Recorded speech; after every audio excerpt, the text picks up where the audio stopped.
সবসময় বলি যে লক্ষ্য করো ওটাতে ভগ্নাংশের যোগ বিয়োগ করবো আমরা, ঠিক আছে? একটি যোগ করবো। দেখো তোমরা এখন যদি থাকে, ঠিক আছে, তাহলে তোমরা প্রথমে হরগুলো লসাগু নেব।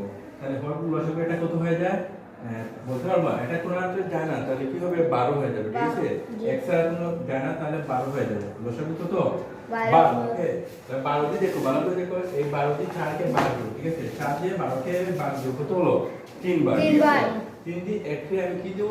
গুণ দেব। 3 একে 3, এখানে বসালাম, তারপর এই যুগের জায়গায় যোগ বসালাম। ওকে, এবার দেখো তো এখানে কত আছে? 3। তাহলে 3 দিয়ে 12টা আমি যদি ভাগ দেই, 3 যদি 12 দিয়ে ভাগ দিলে কত হয়? 4 বার, ঠিক আছে? 3 4 12 4, তাহলে 4 দিয়ে একটা গুণ দিলে 4 একে 4 হয়। এখানে বসালাম 4। ওকে, এবার দেখো তো, তাহলে দেখো এখন তাহলে কত? 3 এর 4 কত হলো? 12।